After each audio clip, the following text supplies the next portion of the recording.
Sidelines with Rob Browne. Talk sporty to me. All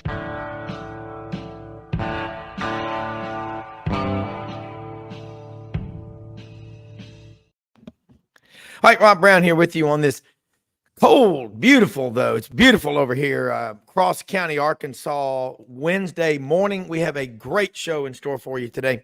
Dudley Dawson, Hogville.net, one of America's true grit journalists, 37 years up in the Northwest corner, pounding out back in the days of the typewriter, now the laptop, the iPad, and whatever else Apple decides we need to use next. He's putting it out every day in the big, great team at Hogville.net. Second segment, we'll be joined by Yancy Porter, Rebel Yell Hotline. You can catch on Monday night, 6 p.m. on Sports 56 WHBQ and Super Talk Mississippi. Hour number 2. Will Gunter checks in with us from ESPN, or actually from 107.5. The Game, all over South Carolina, based out of Columbia, covers the Gamecocks, SEC. He covers a lot. Jordan Hill in the fourth segment from 24/7 Sports covers Georgia. He will be on with us. In between, we will talk a lot and try to solve all the world's problems if that is, in fact, possible. Let me get to some notes real quick. I'm going to bring Dudley on here, but I want to say this. It's real quick. America needs more CEOs like Chad House over in Cherry Valley, Arkansas. Absolutely love this guy. He's my friend. He's a sponsor of our show, ECS House Industries. You hear their commercials every day. We're blessed to have him as a sponsor.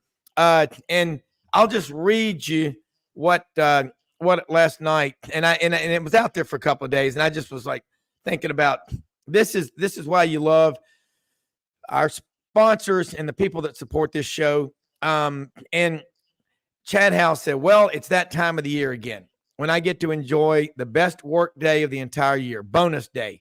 I've been fortunate to make this post for several years now, and it truly is my favorite day of the year. As the CEO of our company, I feel it is my responsibility to make/keep our company profitable and reinvest back into our company every year. We must reinvest in our equipment, our building, property, and most importantly, our people. Message there, our people. I love it. For me, there's nothing better than sitting down one-on-one with each of our employees, telling them what a great job they're doing and giving them a well-deserved Christmas bonus. Our company is blessed with a great team of employees, and I couldn't be any prouder of our team than I am right now. That is the CEO of House Industries, Chad House. Love him. Great American, Sigma Nu, Rhodes College graduate, also a huge Arkansas Razorback fan. And again, the CEOs in America should take a lesson from people in small town America with big time products like the Better Roller, the Better Chopper, the Pulverizer. They also make all the aerators you see on the catfish farms. Next time you're wolfing down some catfish fingers or a catfish sandwich, just think about the great folks in Cherry Valley, Arkansas at ECS House Industries. And Dudley, you've probably been to Cherry Valley before. You know that part of Arkansas. That is the heart and soul of America. These are fantastic people. So let's get going now. I know Chad's a huge Arkansas fan, and there's a lot of news going on up there. Before we get to football, let's talk a little about basketball to this point, and you take it from there and go in any direction you want because you are the king hog. Well, I don't know about that, but 6-4 with basketball. They lost to Oklahoma this past weekend. It seems like the typical thing that has happened around here during Coach Muss's time, and that brings in a lot of new guys. It takes time for them to gel. It takes time for him to figure out definitely what's going on. He'd seen enough early in the first half over Saturday over in Tulsa when they were playing Oklahoma and spent the rest of the locker room. All that's going to do is kind of spur him on. And you look at bodies of work and history and all that. And when they've needed to, when they've been time for the NCAA tournament, they've gone on runs. And I suspect that's going to happen again. But they've got a lot of issues they've got to get fixed between now and then, one of them being defense. You can outscore people, but it's not going to work all the time. You can take your defense on the road, have it at home. no matter what the sport. So, basketball, he's in the, as my man says, he's in the lab with a pen and a pad trying to get it done. Well, I mean, the slow start, 2 Elite 8 appearances in a row were both preceded by very slow starts in the season. And that's why you play tough games, I believe, in the early part of the season, because you want your momentum. You want to be playing your best basketball at tournament time. And people will a lot of times say the regular season doesn't matter. I don't buy that at all. People who say that are fans of schools that don't have a good basketball program, because when you're good, every single game matters. Absolutely. And, you can look back and they showed what they're capable of when they beat Duke here at home. They've played well in some other games. Other ones, the defenses I've talked about didn't show up. North Carolina comes to mind. Oklahoma's a pretty good basketball team. And the fact that I think they're up to 11 now, they're 9-0, have some good wins. That Crimson and Cream Classic, or Cardinal Classic, as they call it, there has been really good, but it's going away because now Oklahoma's coming into the league. They'll go being home and home. And, as someone who's covered sports for a long time, like you said, around here, it's going to be nice having Oklahoma come over here in basketball and some other new matchups that will kind of, excite me. I know that they go to Oklahoma State in football next year, and I'm kind of looking forward to that. Anything new can get me going. Well, also backyard rivalries. And again, in all the history, 131 years Arkansas has been playing football. They've only played Oklahoma maybe 15 times. And that's a shame. But now that's going to change. And they've got Missouri, Oklahoma State. I think that would be a rivalry worth building on. But again, when you're bringing in Oklahoma and Texas to the league, your regular conference schedule is going to make it tough. And I just hope going forward we have legitimate non-conference games. And I'm saying I hope that we don't see a return to just playing directional schools or whatever. And that part right there, well, what are we trying to do here? Just go out and beat somebody 70-0. It's really about you trying to get better. When you play a non-conference game against a team you overmatch completely, it's about you getting better as a team. But I'll tell you what, Arkansas playing Oklahoma State, that will be exciting. Mike Gundy has been there, 19 years? He's always got a competitive team. Yeah, and obviously, even their outstanding running back has gotten into the portal, and I know we're going to talk about that a little bit. Jimmys and Joes, X's and O's, all that. Ollie Gordon, so we probably won't get a chance to see him. The transfer portal is something else, and NIL and all that. We've talked about that many times on this show. It's going to be one of those things that I've always told people, and it's a saying from the 70s: don't hate the player, hate the game. And the game is what it is right now. Yeah.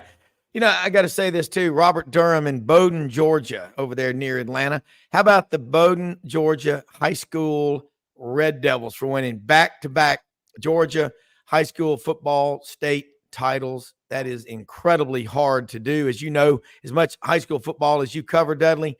Man, congratulations. You also said they had a 50-year reunion at Mercedes-Benz Stadium in Atlanta Monday night. And man, we got state championships going on. Most of them have wrapped up by now because we got all-star games coming up. But hell of an honor for the great folks over there. And they pronounce it Bowdoin, not Bowden, but Bowdoin, Georgia. Rental fee on that reunion probably was a little bit more than my 30 and 40th year ones in Arkansas. I mean, in Newport. In Mercedes-Benz Stadium.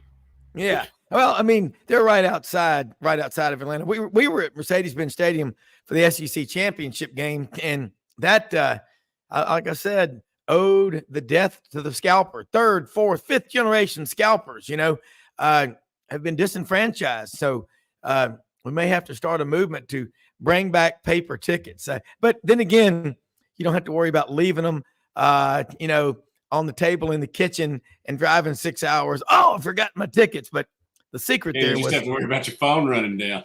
yeah, you have to worry. But the other one is if they had the serial numbers, they could track them to you and somehow get you in. But that's huge. All right, Dudley, the state championships, everything's wrapped up in Arkansas. Of the top 12 players, and Bowdoin is south. Thank you, Shoney. Is south of Carrollton. We got listener over in Georgia. They're saying it's now. I know Carrollton quite well. I had 17 fraternity brothers over the years from Carrollton, Georgia. Great town. One of America's great small towns, home of West Georgia College. I used to go to soccer camp in that town. But let's talk about that Arkansas State Championship. It's wrapped up. Did you reevaluate, or do you know if Otis Kirk and the people there, the top 12, 15 players, and where does Arkansas stand now that Bobby Petrino's on the staff?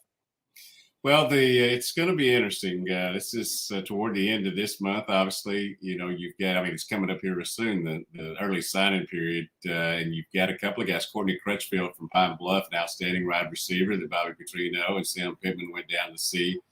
Once Coach Petrino came on board, he is visiting Missouri, taking an official visit to Missouri this weekend. Looks like he's going to sign in February, so you're going to have to worry about that. His cousin and buddy, Charleston Collins, who they've always talked about playing football together in college, he's firm with Arkansas, going to sign early. Walker White, you being an Auburn aficionado, know that he's regarded as the best quarterback in your state, certainly the most highly recruited one. He's going to Auburn. So it's a mixed bag here. You go 8-4 and you wouldn't have to be worrying about this, but you went 4-8, 1-7 in the conference. So you're having to hold on to a few guys. They've had maybe, I think, 4 now decommitments, have added in some good portal additions to this point, but you're going to have to keep going. And it's like anything else these days, and then talking about the game, it is a pro league and all that now. It's about turnover. It's about the waiver wire. It's about acquisitions. And there's going to be a lot to be determined between now and then. Obviously KJ Jefferson will probably announce his decision and with adding in the new quarterback from Boise State and Taylor Green, then you would suspect that KJ's going to move on, but hadn't announced that yet. Probably know some of these next couple of days, I would think. But kind of up in the air, a lot of flux going on. I don't know that you can tell how good Arkansas is going to be right now, although they have had, I would say, some announcements lately of kids coming back that really, if they had left, then you would have really had some, even more holes to fill. Well, the portal, it ain't going anywhere. And it's definitely going to be a problem. But the high school football in Arkansas, you look at, obviously we know about Walker White, about Lindsey, he's going to Minnesota. And the Arkansas coaches from the previous staff, this is how deep recruiting goes. If you start in 9th or 10th grade recruiting a kid or you don't start in 9th or 10th grade recruiting him, it's hard to make up ground. So PJ Fleck will get him. And but in today's world, a kid signing with you just means his first season, if he even stays the whole season, is with you. Because that first time they transfer, they have immediate eligibility. It's the second time they transfer that they have to sit out for a year. So I don't just have to consider rookie contracts. Rookie. First year on campus is a rookie contract. There's free agents at the end of the year. You're trying to acquire them. It is exactly like the NFL now, except Taylor Swift doesn't show up to the games. Yeah, thankfully so. And I'm going to put her up there with Lance Bass and NSYNC or whatever those guys. Remember, they said they were going to take a trip to outer space, and everybody was like, "Go! Can we help?" These boy bands, man. Just Taylor Swift. I still don't understand. I couldn't name you one of her songs, and I like music of all different genres. But man, I don't get it. But that doesn't matter. A lot of other people think she's extremely she's extremely talented. Has had a lot of success. But it's like anything else. You see something too much, and I'm even getting tired of Travis Kelce now. And God, he's one of my favorite players. But enough already. And It's become a little bit more than the game, and I'm just waiting for the first person to come yelling that Kansas City's losing and Darius Toney's lining up off sides because Taylor Swift's there. Yeah, or Patrick Mahomes are wearing him out. They're wearing Travis Kelce. Let's find some other people to put on these commercials. And I'm totally with you. All right, the portal's on fire right now. What does it really mean? When you look at a team that they all have the transfer tracker portal, transfer portal tracker, it's up to date. Schools right now got 9, 10, 11, 12 guys gone. Then you look at the total production lost, offensive and defensive stats. And in most cases, it ain't a lot. It's basically where guys go that previously would be cut from the team or they've quit. But once they go in the portal, they've got this, I'm just weighing my options. Kind of like Cousin Eddie in Christmas Vacation had been out of work for about 7 years. And, remember Clark Griswold asked his wife, what? She goes, well, he's just been holding out for a management position. This is what it's getting like. Yeah. And I'll tell you this, it is social media is playing into this, X and Instagram and all that.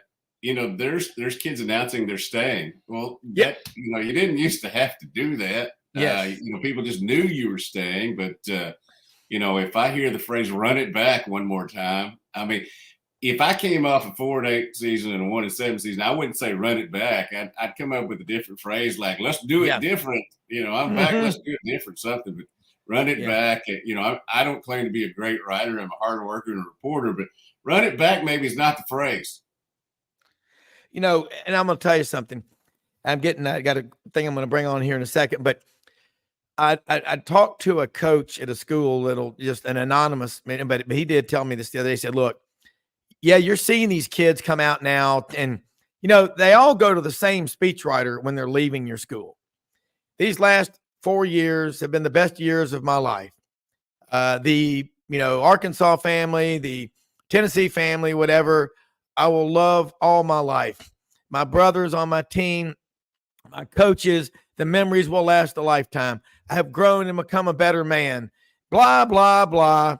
And then Dudley, they'll say, with that being said, I'm announcing I'm entering the transfer portal and I will, blah, blah, blah.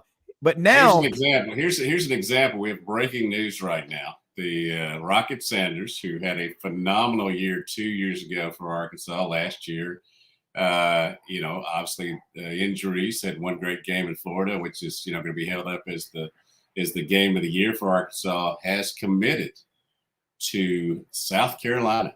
So he will be at South Carolina next year. Dal Loggins, was here and is down there now. Justin Stepp, who I think was big in his recruiting because, he showed up as a wide receiver, but he is now going to South Carolina. That's another thing. Don't put that, I will always be a Razorback. I mean, just say I had a great time while I was here and I'm moving on, but you're not always a Razorback. And I like the kid, don't get me wrong, but you're now a Gamecock. Yeah, that's exactly right. And so they come out and they say, with that being said, blah, blah, blah, then they leave. Now they're doing it and they're saying, I'm going to stay. And this person said, look, just think about it. Before you feel all warm and fuzzy about them, they've got some feedback from the NFL. And Dudley, I hope you're there, but they've got feedback from the NFL that said they're not likely to be drafted or they're not going to be drafted. And they've got NIL money coming at them. And they're like, well, wow, man, I can stay another year and make $1 million and not even have to go to class. I've already got my degree and play football. That's a pretty good deal, So with these guys now, I think next year is the last year of the virus deal for these guys that are here for, eternity. So when these guys now, with that being said, no, you can never come home. Once you leave, you're toast. You can't have it at both schools. Okay. You can't, tap into that network. It ain't going to happen. I'm telling you, it ain't going to happen. So they now make the announcement like they're leaving and then they like, I'm going to stay. And you pick the school, they're doing it. this NIL money. So what I want to know is, we got to have NIL. I understand it. But I think, and I brought this up yesterday, Dudley, with Dave Tompkins, one of our Sidelines team members who does startup venture capital on, in addition to being on Sidelines with us. Very smart guy, West Point grad from Mountain Brook. But I think I said this yesterday. I said, I think we're going to start seeing PVC, private venture capital, going on, efforts at schools around the country to fund sports that are not named football. I think the fans are going to start demanding accountability because the tip of the iceberg that pushed us over the ledge was Texas A&M flushing $76 million down the toilet to pay Jimbo Fisher to not coach. And as Ken Capps, Football Writers Association of America, my friend who's on the show on Friday, said, think how many kids could go to school on scholarship at Texas A&M with that 76 plus the 25 million they paid to make Kevin Sumlin not coach. That's $100 million. That's a lot of scholarships. Let's don't forget about the NIL money that they put out there to get that great recruiting class, and then some of them left, took the money with them. Reportedly or allegedly, however we want to say that. Yes, allegedly. Well, here's another one from J.D. Clampett in Collierville, Tennessee, he put this comment in here about why should fans spend hard-earned money going to a bowl game when you never know what players will even play. We better watch out. And I'm telling you, I want the Bowls to succeed. I really do. But you think about it now. And here's another one. Should players forfeit NIL money if they quit on the team before the bowl game? I think what you're going to have to do is make this contract, this NIL deal, a completion through the regular season / bowl. I mean, Drake May, the North Carolina quarterback who could go, number one, could go in the top 3 or whatever. He has decided he's going to go ahead and go to the NFL draft, which is, something that many people have done over the years. But now he's not going to play in the bowl game. Nor that'll take down some of the excitement for North Carolina. But it's just it's a situation. I would have a hard time telling one of my sons, if he's in the same situation as Drake May now, to go ahead and play. Now, back in the day, I'd get your butt in there and you play. I mean, because that's just the mentality that we grew up with, and you finish what you started and all that. But it's not that situation anymore. There's so much more money involved. And I'm sure, Drake May's teammates understand it. You go back to Sean Andrews back here a long time ago, not playing in the bowl, one of the first ones at Arkansas to not do that. Austin Traylon Burks was another one. Those made the right decisions for them. But, boy, it's tough for old school guys like myself who, you start it, you finish it, you either win with your team, you lose with your team. You certainly don't opt out, as became. I don't like that phrase either. Man, I'd like to opt out today. I got too much to do. I'd like to opt out, but I'm not going to be able to do it because I'm paid to finish the day.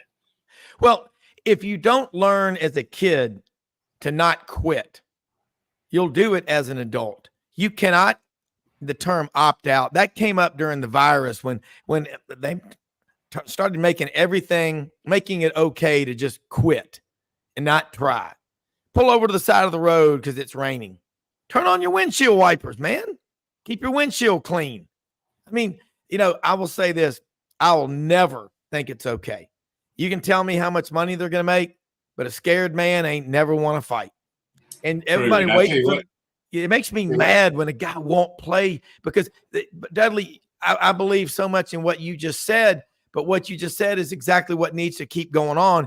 We were taught to finish what we started, and now we wonder why. You should hear what I was told a doctor said about the first-year medical school students, the residents that are coming into their hospital.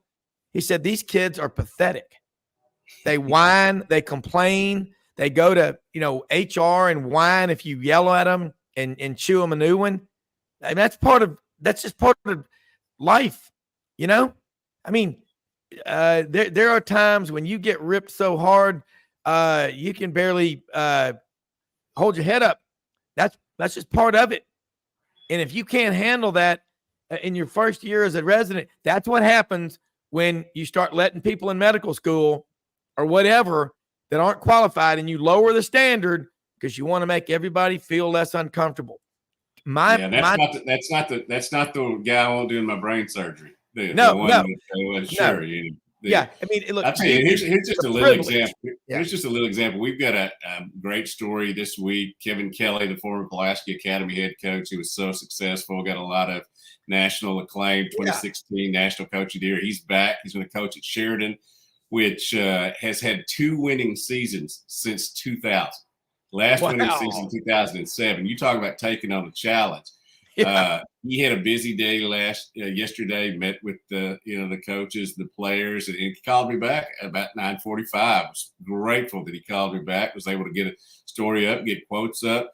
But I'll tell you, if I had used the mentality that a lot of these kids and adults have these days, I'd have went on to bed last night. But, you do what you're supposed to do. Wrote that story. Glad I got it up. But yeah, at 60, getting to bed a little bit early, helps, especially when you get up to talk on this show that I love to do. But last night I was like, man, but let's get this story done because that's what you do. Yeah. Well, and that's the thing about it. There are times, at 10 o'clock on a Sunday night, I'll get a call or a text from a client. It could be people are in town for a funeral, and this is the only time we can get the family together to talk about their money. I take that call. Absolutely. Don't even bat an eye. 5:30 in the morning, driving out to a pit, duck line, phone rings. It's a client. By God, I'm answering that call. What can I do to help? That's the thing. And I'm telling you, in talking to coaches, they are saying exactly what you and I are. The fact that people are lowering the standard and playing small to make others around them feel less uncomfortable. If you're a great runner, a great swimmer, great golfer, you lowering your game to make other people around you feel less uncomfortable is crazy. You letting your boss beat you when you know you can kick his ass is wrong. I never, ever submit. It'll be written on my headstone like I read in that great book, Born Fighting by James Webb, about the Scotch-Irish in America. I will kiss no man's ever in my life. That's me. I'm Scotch-Irish. We're born fighters. I mean, hey, the reason my wife Petra and I have a great relationship. Yeah, we try to take each other down at the gaming table. I mean, if she tried to let me win, that just would not work for me. There you go. Yes, we fire off some expletives at each other, at times when they make a really good move. But it's one of those things that, my late mother always said that Petra and I always were in love and would always compete against each other. And that's true. And we're still doing it at 60. Yeah. If I quirkle, she's going to hear about it. Yeah. Yeah. Well, I'm just, this stuff of these guys, not the bowl games. There's a lot of money that people put on the line for these things. And again, we're letting the tail wag the dog. We can't keep doing this, demand it. And when last year, Bryce Young and Will Anderson both played in the bowl game, that was a big deal. And you want KJ Jefferson, Armor Bank, and a lot of people have put money into this guy. And he's just waiting until the last possible day. Then he's going to bolt. They will never forget that. You can never come home. Pierre Landash, this will make the league more difficult too. LSU's former strength coach, Tommy Moffitt, strength coach for the last 3 national championships at LSU, heading to Texas A&M. Ugh. Wow. Coaches in the portal too. I took French in college. Oui. I agree. Au revoir. Yeah. But look, now let's get back into KJ Jefferson. The latest on that, and Jacoby Briswell as a quarterback room at Arkansas. Well, obviously Taylor Green is clearly Bobby Petrino's pick to come in here. He got on him real quick. He came in here for one visit. It's a guy who didn't get to take any official visits during the COVID time, so he was very excited about the visit here and has already committed. He'll be there, as you talked about. Jacoby Criswell, got some action this year. Got a lot of it in the Missouri game when KJ got hurt. And he had a lot to come after. We knew there was going to be a KJ in the room, in the quarterback room, or not, whether it was one or two. KJ Jefferson is a freshman coming in. Malachi Singleton is another young man from Georgia that they recruited. So they look pretty good in the quarterback room. Now, I can't see a way that KJ Jefferson comes back when you announce that Taylor Green is coming. And most people, some smarter than me say that announcement will come pretty soon. And yes, I don't blame him at all.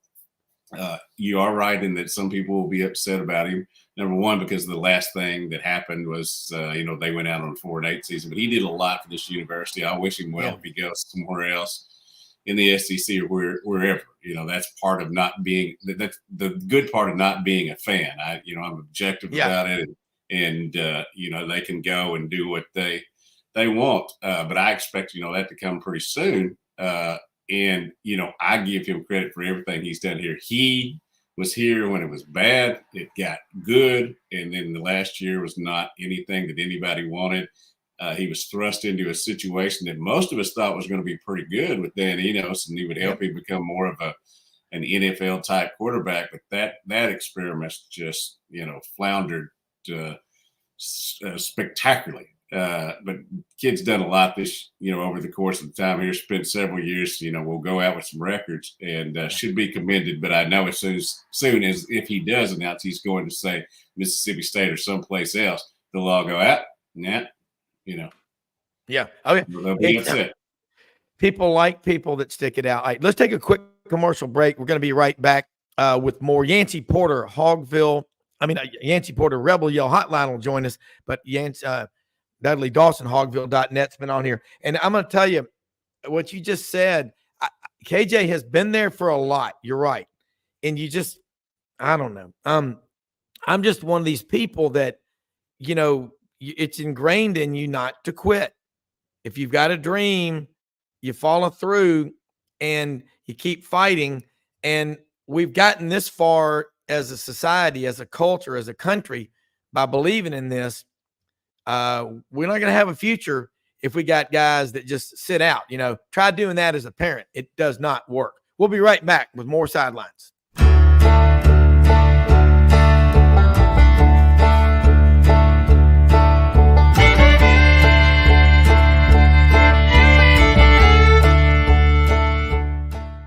In a perfect world, you'd set a health goal and results would happen overnight.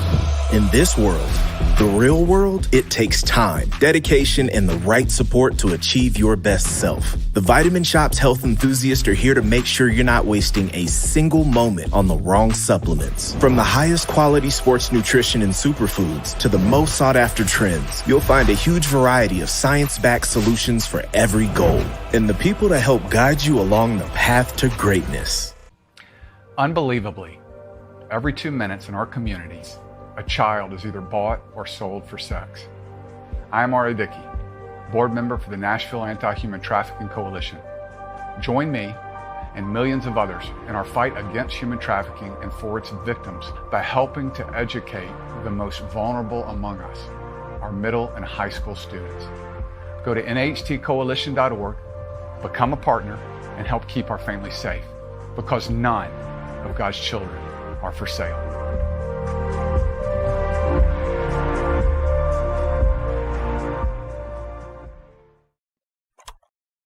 All right, Rob Browne back here with Dudley Dawson. And I want to say something too. I love talking, and Yancy Porter, Rebel Yell Hotline's on here with us right now. And on Monday's show, I brought this up. My friend Michael Sag, family had a clothing store for over 100 years in West Memphis, Marion, Crittenden County. They had a slogan about not being opened on Sundays. The day means more than the dollar. Sam Sag and Sons friendly department store. He then sold only men's clothing and changed the name to Sags Clothes for Men. It was in business in Crittenden County for more than 100 years. Look, you want to do business on Sundays, that's great. But I got a lot of respect for people that say something like that. The day means more than the dollar. We're proud to have Yancy Porter from Hattiesburg, Mississippi, on here with us right now. Yancy, Dudley, Dawson, Hogville.net's on here with us right now. Glad that both of you didn't opt out and made the show today. Well, I appreciate it. How are you? I got to tell you though, I'm waiting to see, what different packages are presented to me before I decide on whether to enter the portal. And if I do, I hope that you will respect my decision, which has become a new tagline, or as the last few years. Respect this. That's right. That's right. Yancy, let's go. I like what Dudley just said, man. It's look, if I'm an Ole Miss football player, you got a chance to be part of history, winning 11 games in the Chick-fil-A Peach Bowl. We were in Atlanta last week when that announcement was made. Man, Mercedes-Benz Stadium, that is an awesome venue to go to for a game right next to State Farm Arena, CNN Center. I imagine Ole Miss is going to take a ton of people. Yeah, I think there'll be a great crowd from both schools. Penn State has never made it to the Peach Bowl, so it's going to be new to them, fresh for them. Obviously, Ole Miss is located very close to Atlanta, only 4.5 hour drive. It'll be a sold out stadium. I don't expect any opt outs. I know there won't be any from Ole Miss. I think there's been one or two from Penn State, but none are expected at Ole Miss. Obviously, maybe some of the guys that are going in the portal, they might opt out in the game later on, but none of the players who are in the rotation.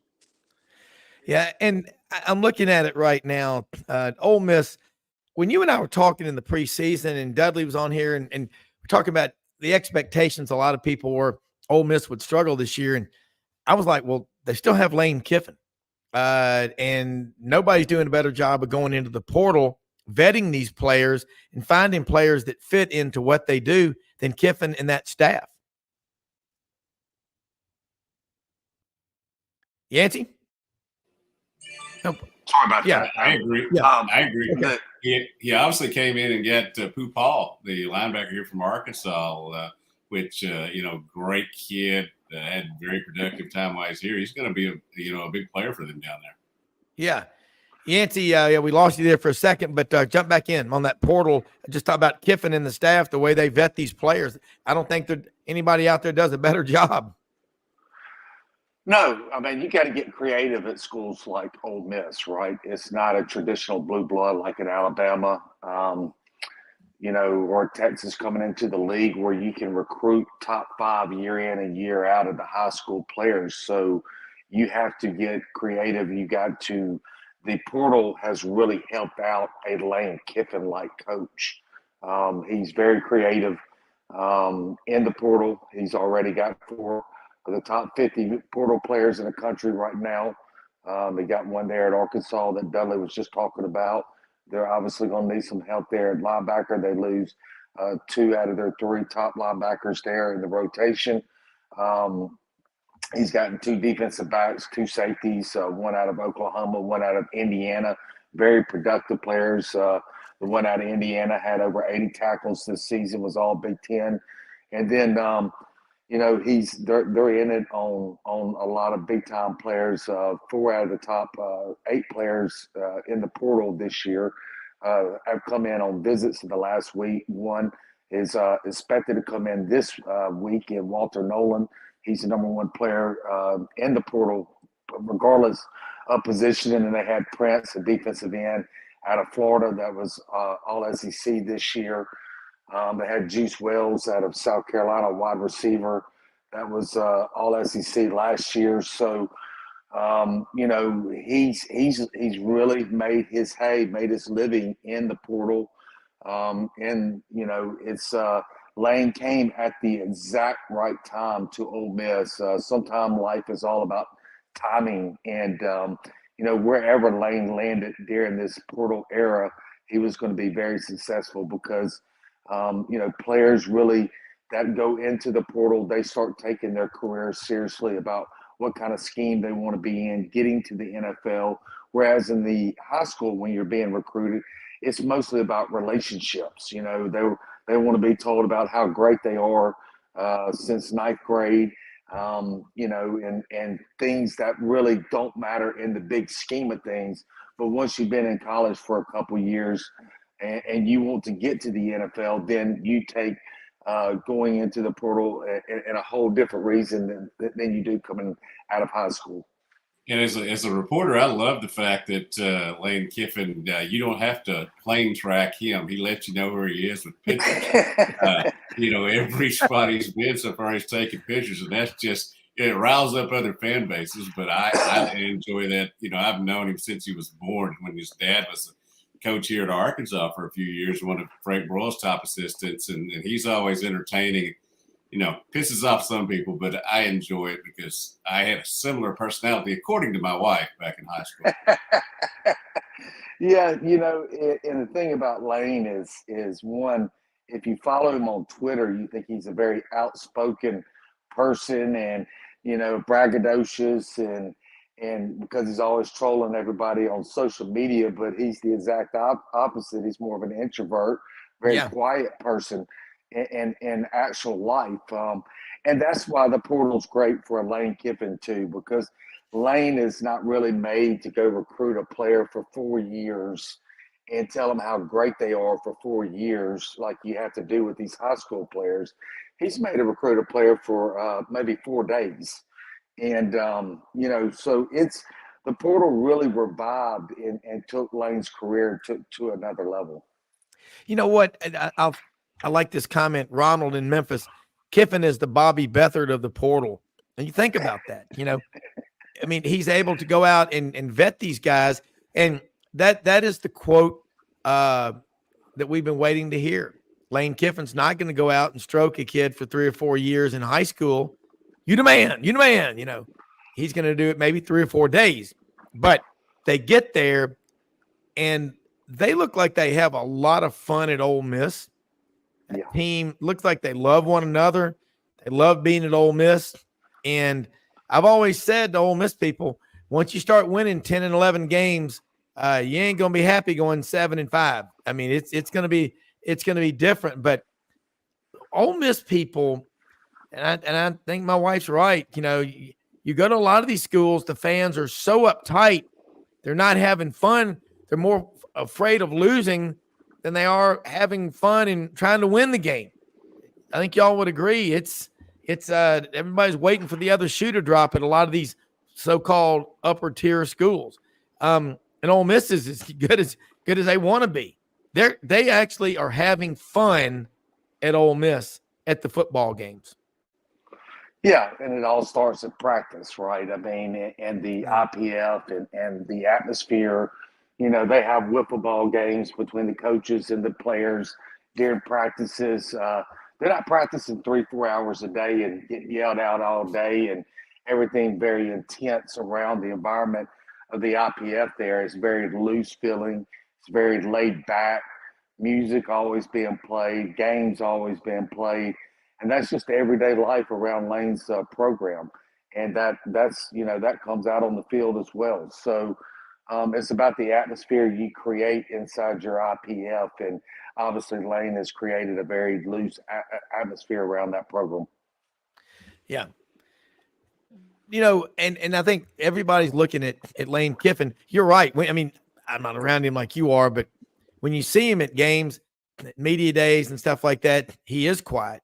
But he thinks about everything he says. He thinks. And Dudley, you saw him as a kid when his dad, Monty Kiffin, was on the staff at Arkansas. He's very measured. He's almost like a CPA, Watch out if you're the first couple out on the floor at the CPA's annual dance ball because everybody will think you're having a seizure if you're out there dancing at the CPA ball. I don't know many CPAs that have a smoke show girlfriend like he does. That's the one thing that me have in common. I come home to a smoke show every night, and he's done well. He's a recruiter, guys. He's a recruiter. Yes, he is. And Yancy, now you got bowl practice coming up. Penn State. James Franklin is 3-17 in the top 10 matchups since he's been the head coach at Penn State. Now they're going to come down, but they're Penn State. And listen, they came down there last year and helped get Brian Harsin fired. I will never pull against Auburn, but I mean, they play some really good football up there. Their two losses this year were what? Michigan and Ohio State. You should beat those teams. You should beat everybody you play, but they didn't. But you got two teams going for that 11th win. There's a lot at stake in the Chick-fil-A Peach Bowl. I mean, there's a reason why Penn State's a favorite in the game. They're very well. I mean, they're the favorite, but yeah. I mean, well, I'm not saying they're going to win the game, but the odds makers have Penn State.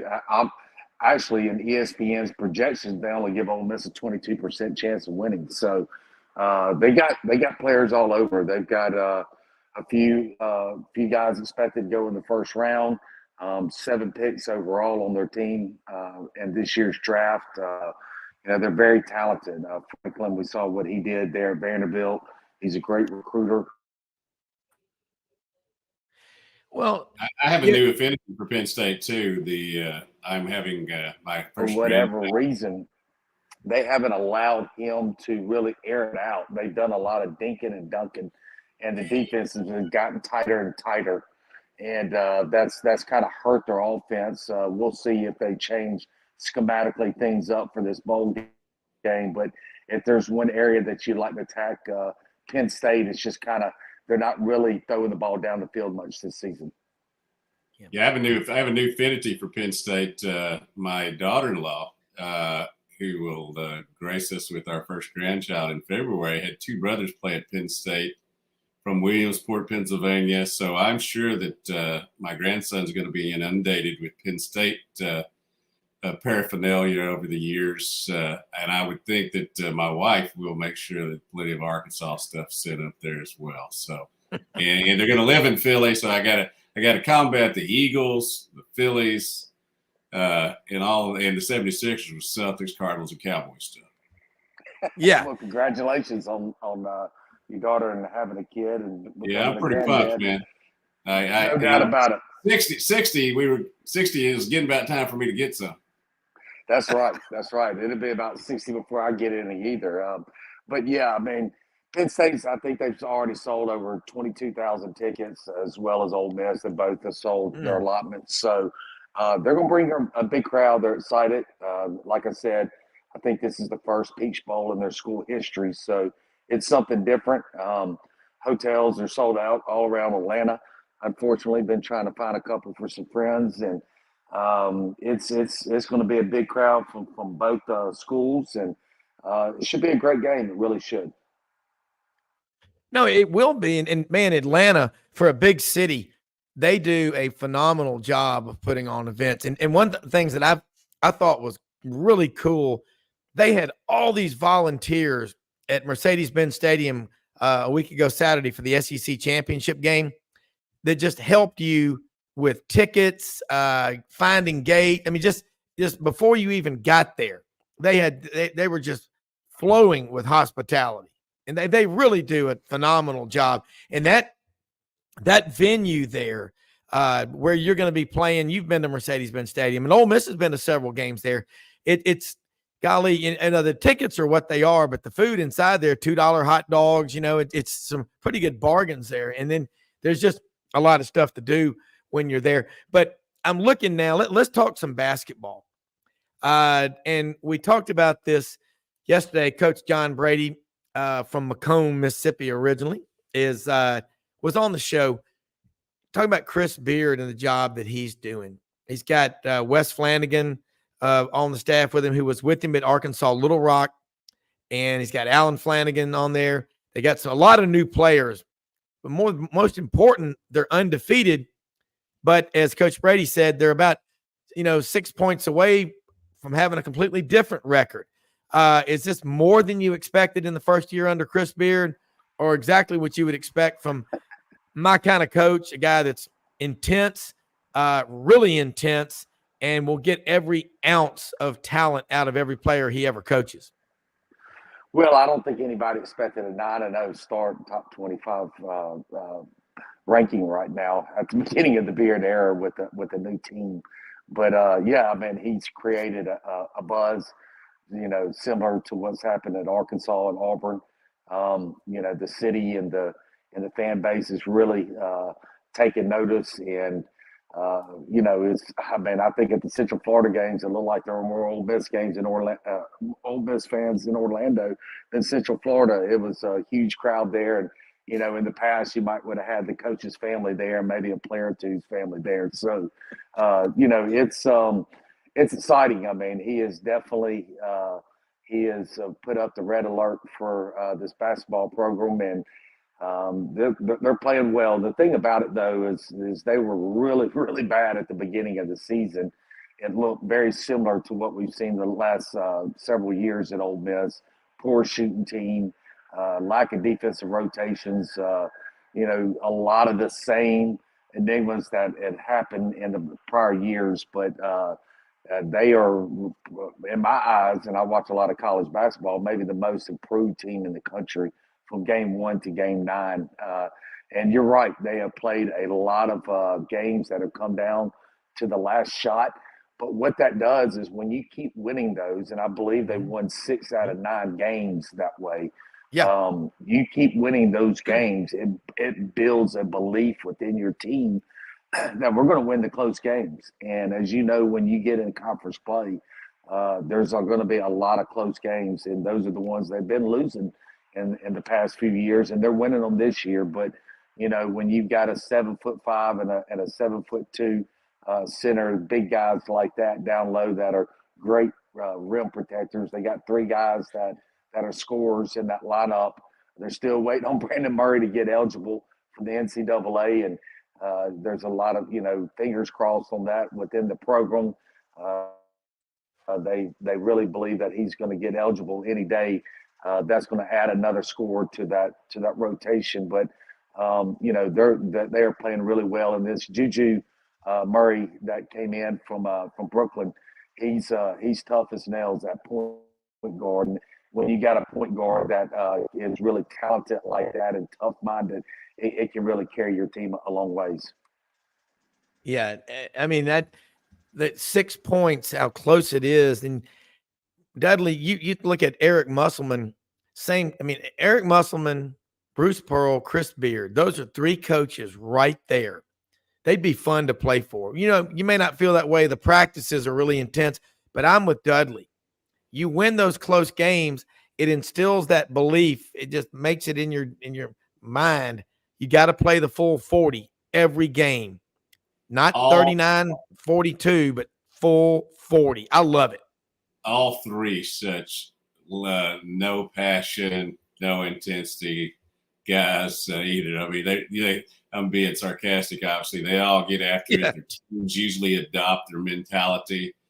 They've all had success everywhere they've been, and I'm not surprised at all that Coach Beard has showed has gotten the improvement that he has out of Ole Miss. We'll see how everything once we get into Southeastern Conference play, how these 14 teams are going to play themselves out. There's been some really good wins. There's been some bad losses, in the conference. It's going to be fun to watch. There's a lot of different names to get used to this year during the conference play. I tell you what, I got to be honest with you.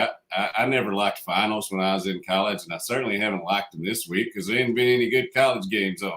It'll start at the end of the week. But, love college basketball and the SEC, certainly over the course of my coverage time, these 37 years or so.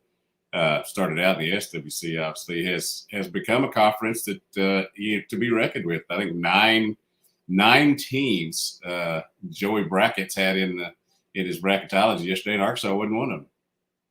Wow. Going to the tournament? Right. Yeah. Well, that'll Muslim only use that as motivation. I mean, Dudley, I go back last year when Chris Beard was announced, and you said it before anybody.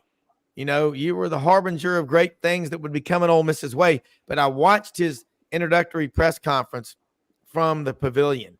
I mean, there were a lot of people there at that event. And also, I heard yesterday when Coach Brady was on and we were talking, and Dave Tompkins about it, he's got more NIL money maybe than Kermit Davis had in his previous staff. Talk about how big of an impact that can make, because there's a lot of talent within 250 miles of Oxford, Mississippi, especially an hour away in Memphis. Well, yeah, I mean, we all know that the NIL makes everything go round and round, and he's created that. He is a huge promoter of the program. Spends a lot of time with alumni, making friendships, and that's just part of being a great coach, especially when you come to a program like Ole Miss, where basketball's been down the last few years, and it's traditionally not a very important sport at Ole Miss, like in Arkansas, right? It's a very similar situation that Bruce Pearl, when he arrived at Auburn, where basketball is maybe third fiddle, and not even basketball is the second sport at Ole Miss. Baseball clearly was before Beard got at Ole Miss. So, it's you've got to get your alumni, especially the wealthy alumni, excited about the program and willing to contribute to help build the program. Yeah, and they're doing it. I mean, I don't think there's any doubt. And Dudley, it started with Bud Walton Arena, 92 when they came into the SEC, and now they're going to renovate that. But man, the Pavilion is one of the best places to watch a basketball game. Like the Auburn Arena, I don't think anybody's seat is more than 43 feet away from the court. These big 25,000 seat cavernous type arenas like Thompson Bowling, which in my opinion was built with ego alone in mind for Tennessee to say they had more seats than Kentucky.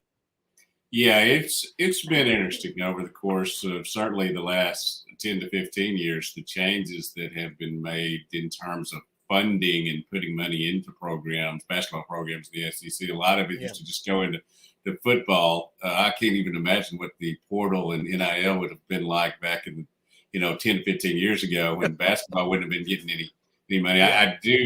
I do find that it is very important right now to have a social media guy, a showman to lead your program. Winning can do a lot, but if you don't do winning and you don't do entertaining and you don't do reaching out to fans, you're not going to reach your full potential as a program. And certainly the three guys we've been mentioning have done that. They certainly are have a lot of antics as well. That's part of the show and part of the entertainment for fans. But in the end, it's all about winning.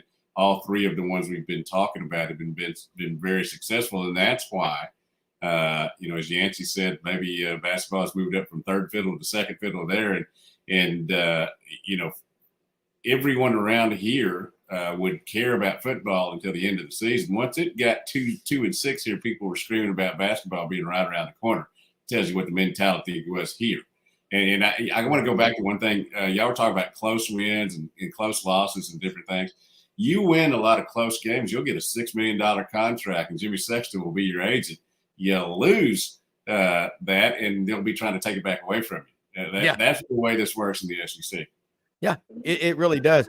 Look, guys, we're about at the top of the hour, and great stuff as always. And Dudley, and Yancy both, y'all are right about the SEC, and that's a great 2-6 Arkansas fans start talking about basketball.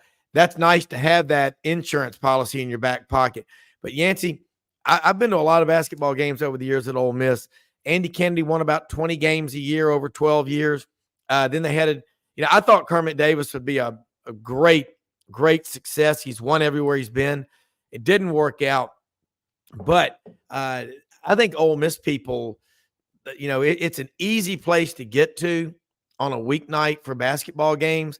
But, I think the Pavilion, these smaller arenas, Yancy, they're a lot more fun to go to. And the crowd absolutely is on top of you. So, that hire of Chris Beard and Lane Kiffin, for football and basketball, is this about as good as it's been? at Ole Miss in a long time? Yeah, I mean, Keith Carter, you got to give him a lot of credit. He got hired, just came in with Lane shortly before Lane, within months. And, he's made a lot of great hires, not only for football and basketball, but other sports as well. So everything that Keith continues to touch continues to turn into gold. He's on a roll. Midas. We'll start calling Keith Carter Midas. But hey, you know what? You look around. I think the takeaway from this one is when you said it about, Ole Miss in recruiting the high school kids, just okay, then we're going to do it in the portal. But it's working. 2 New Year's 6 bowl games in the last 3 years. And last year's team, that schedule was so back end loaded, they were 7-0 and ended up not, with a great year. But really, I think what you are going to start seeing out of Ole Miss every year is what you're seeing this year. Nobody expected much out of them this year, and they way exceeded expectations. And then now with Bobby Petrino at Arkansas, Dudley, that one, the fan base, they're going to be some detractors, but that's a great hire. Dudley, well, I think it's the reason that it's been so warm around here lately. Hell was going to freeze over before he came back. He's back. I'm here for it. It's going to be entertaining. It's either going to go spectacularly great or spectacularly bad. Yeah, I like that. That's Yancy Porter, Monday nights, 6 p.m., Sports 56 WHBQ, and Super Talk Mississippi. Yancy, always love having you on here. I know you got a lot going on down there, but for Ole Miss fans that want to go to Atlanta, and I mean, you can still buy tickets. Now, buying tickets from scalpers, as I've said, ain't like it used to be. They're electronic. But, man, I hope Ole Miss packs Mercedes-Benz Stadium, and I bet you they'll take 35,000, 40,000 fans. Yeah, there'll be a large contingent there. A lot of excitement. It's already building for next year's team. They could return as many as 10 starters on defense. On offense, including the wide receivers and O linemen and quarterback and running back and tight end. And there's been a lot of announcement of a lot of key players that decided to return this year and not go in the draft. So a lot of momentum's being built for that first year of the expanded playoffs to 12, and a lot of excitement right now around the program. Look, I've been around Ole Miss when they're down and when they're up. You never know which way it's going to go, but right now there's a lot of momentum around here at Ole Miss for sure. Yeah, it's a strong foundation. All right, and Dudley, let them know how they can follow you on what you do every day, and appreciate both y'all being on the show. And after that, we'll take a break. Be back with Will Gunter over in Columbia. The game after this, but let them know. Allgood.net for our college sports and high school sports is fearlessfriday.com. And I want to announce that next Wednesday, we'll run it back. I'll be back here. We'll run it back next Wednesday. We'll run it back. That's the new term. Dudley, you didn't see him, Yancy. He pulled his shirt back and said, "We're going to run it back." That's right. We're going to stay. But there we go. All right. We'll take a quick break. Hour number 2. Yeah. Hey, you got his Cowboy. By the way, your Cowboys are on fire. Golly. And man, when they're winning, it's great. It is it's incredible to watch. All right. We'll be right back, man. We beat somebody over 500. Yeah, you beat the Eagles, and that was the win they've been looking for. All right, we'll take a break. We'll be back for hour number 2 on Sidelines.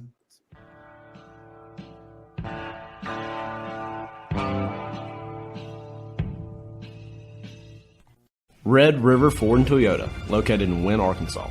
If you're in the market for a new or used car, truck, or SUV, call, go online, or drop by and see them. Located 45 minutes from Memphis, go off the 4-city exit on I-40 and go north about 15 minutes on Highway 1. Easy to work with and still believe in customer service. If you live out of town, they will deliver your vehicle to you. RedRiverFordToyota.com. Just see what they can do. Strengthen your seed zone this spring with quality tillage equipment from House Industries. Located in Cherry Valley, Arkansas, House Industries specializes in manufacturing superior equipment that will minimize your downtime and keep you working in the field. To ensure the highest quality control, all design, fabrication, and testing takes place in a 99,000 square foot manufacturing facility located right here in the heart of the Delta. Locate your nearest House Equipment dealer online at houseindustriesinc.com. House Industries, breaking ground. Sidelines with Rob Browne. Talk sporty to me.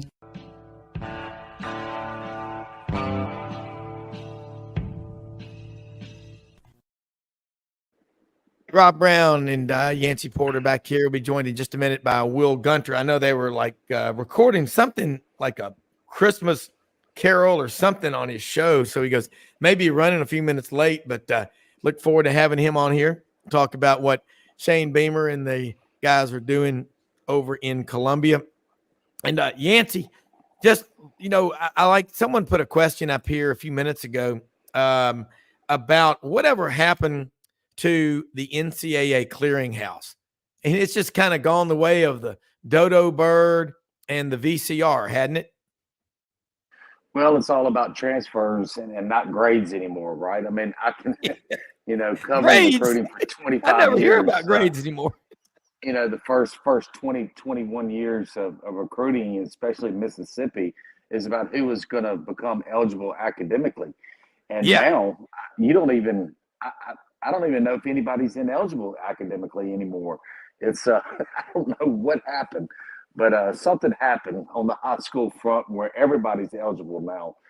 And everything is, the eligibility is just about how many times you're going to transfer, right? But there's all these loopholes. You can only transfer once without sitting out, and then you see players transferring 2 or 3 times. And then obviously when you become a grad student, you're allowed to transfer as many times as you want. And as we've seen now, universities are getting guys to graduate, and some accelerated 2 years, 2.5 years. High school students coming out of Oxford High are getting as many as 15, and I've seen 30, 38 hours of college credits coming out of high school. So you're dang near a junior entering college now, a lot of these high school kids. So, and then, we still got the COVID, where players can play like 15, 20 years. So it is a circus for sure, but I'm not sure that's the way the NCAA wanted to lead all this. I think they wanted total chaos so they can come back in and rule everything with an iron fist. Yeah. Well, that question was brought to us from Shep Proudfoot. Remember him in the movie Fargo? I do. Woo! He was a mean son of a. He goes, boy, remember he went over there to the car dealership and he took and he took that guy and about whacked his head off. Shep Proudfoot. Woo! Well, I'm glad we got it. Shep, I hope that answer was good for Shep, and I hope he can't find me. But anyway, but look, here's an interesting one. And I think about what is going on, Yancy, in college athletics. Ryan Williams, kid out of Saraland, Alabama, announced Monday, and it was expected he was going to reclassify for the class of 24 instead of the class of 25. And Jason Caldwell, Auburn undercover, goes out and he sees these kids play, goes to games all over. And he'd been saying for a while that in the class of 25, Ryan Williams would likely be the number 1 player in America. And he's currently committed to Alabama.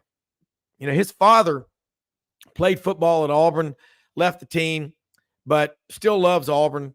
Who knows if he's going to flip or what's going to happen. I heard yesterday he's got 5 official visits planned between now and February signing day. That will be really interesting to see if he takes all of them, any of them, if he stays with Bama, if he flips to Auburn. I know that's but yeah, these kids leaving school a year early. I mean, you got to be careful. I mean, physically, this guy can do it. I get it. But, leaving a year early, and we've got the guys coming in, in high school that graduate in December that come in January. But, at some point, the guys are going to have to go to school or they can't reclassify. Yeah, but you got to remember, too, now, most of these kids, they've been held back, right? First grade, I mean. Oh, yeah. Some of these kids now, daggone near 20 years old when they graduate from high school. So, Yeah, you're right. We saw last year Ole Miss signed a guy, and he classified 2 grades up. He was in 10th grade and went 2 grades up. Simmons, the quarterback. But, it's a lot of these kids are, like you said, physically, they're mature enough, mentally, or any kids that age, mature enough for college. Probably not, but they're going into a rigorous system where, playing football now in college, it is a full-time job. And we're not talking about 40-hour weeks. We're talking 60, 70-hour weeks where you live, eat, and breathe football and workouts. So, Yeah. he'll tote the line wherever he goes. He's an unbelievable player, unbelievable athlete. And why not take 5 visits? You've sped it up a year. You got to February to sign. I would take all 5 visits. And, speaking of Auburn, I'm seeing them on a lot of potential flip lists, national guys all over the country. Just like I told you, Hugh Freeze would do. He's an unbelievable recruiter. I don't think there's anybody better on the high school front than Hugh Freeze. Yeah, he really is getting after it. And then Auburn's got the On to Victory NIL collective, Ever to Conquer collective, making it happen. And it's going to be fun to watch. But, I want to flip back, man. And what I'm seeing with Lane Kiffin is people love to pick at this guy. He's brilliant. And again, I don't know him.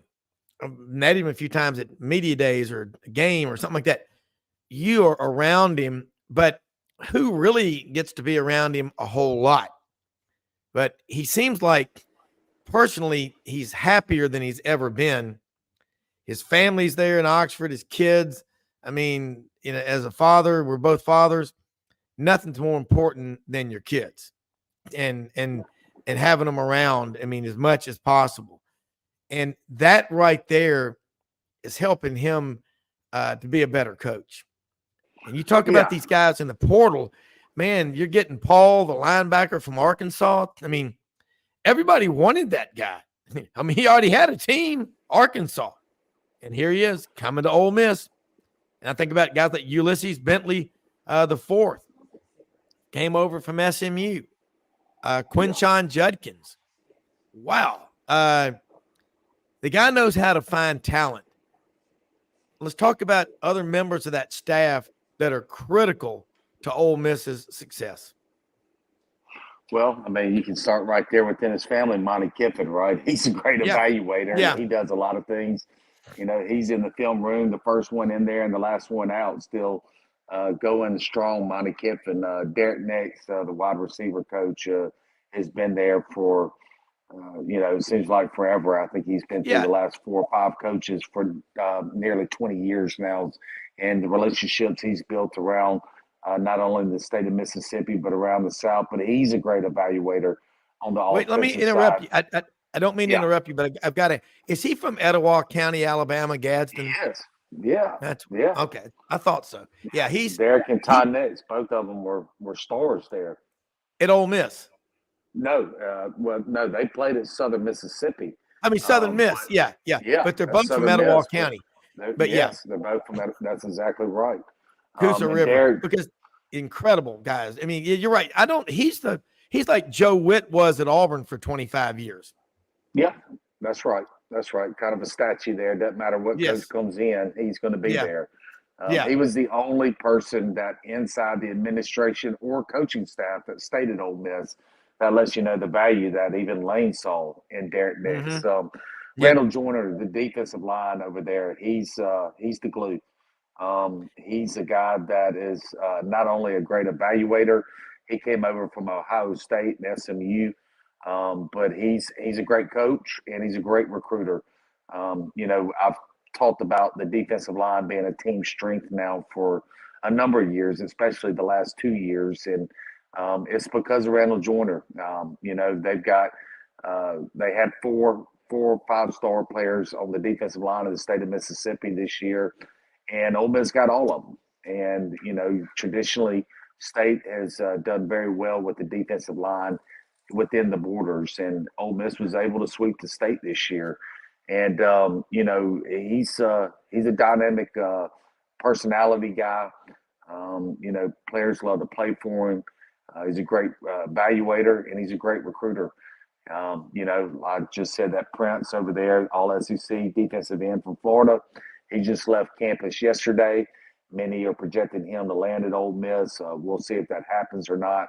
Walter Nolan, the number one portal player in the country, is coming in this week. He visited Oregon this past weekend. He was the number one recruit coming out of high school 2 years ago. Did a great job over there at A&M. So, this class that they're bringing in this year is built around the defensive line. They've got 6 defensive linemen already committed. They're trying to add 2 to 3 in the portal.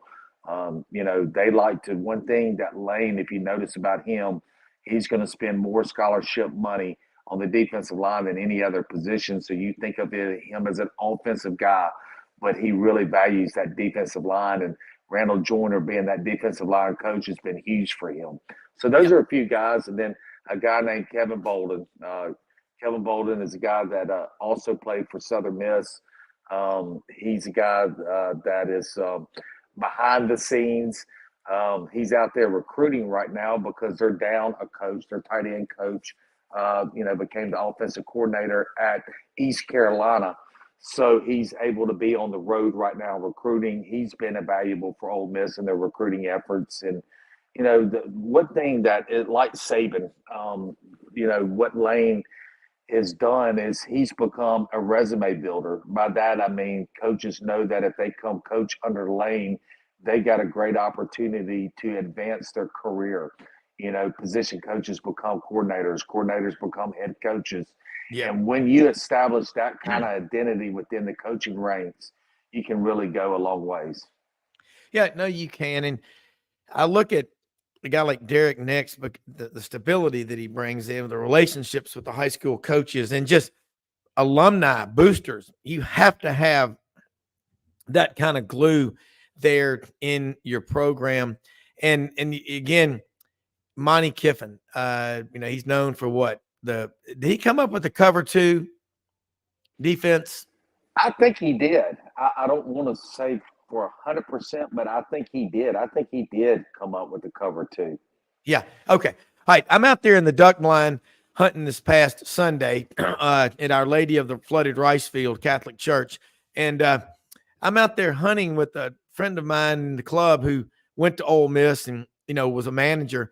And he said, we were talking about football, as we sometimes do when we're hunting a lot. And he said, remember Jarrell Poe? And I said, yeah, all the hell he went through out of Waynesboro, Mississippi. He said, well, he's really grown up a lot. And he said, he's at every Ole Miss game and function and just a huge supporter of everything for Ole Miss. And I think that's an example of everybody remembers what he went through. But again, to borrow Coach Butch Thompson at Auburn's great line, players are allowed to get better. People are allowed to grow up. That's how God lets it happen when you get out of the way. And that was nice to hear about Jarrell Poe because of all we all know what happened when he came to Ole Miss and all, but do you know Jarrell Poe? And have you seen him?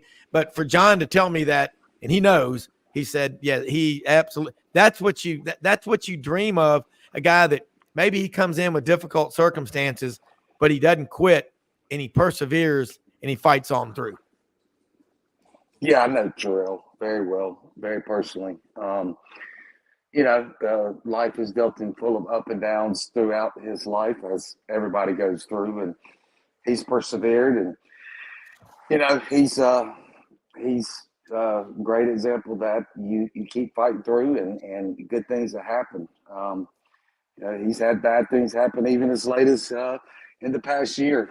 He had somebody steal close to $1 million in a business deal from him. So it's that's life, and you got to keep on going through it. Yeah, well, and I think people a lot of times forget about these guys when they leave your school or whatever like that. But I keep going back to Derek Nix. It doesn't matter he's just always there, and he's worthy of a statue.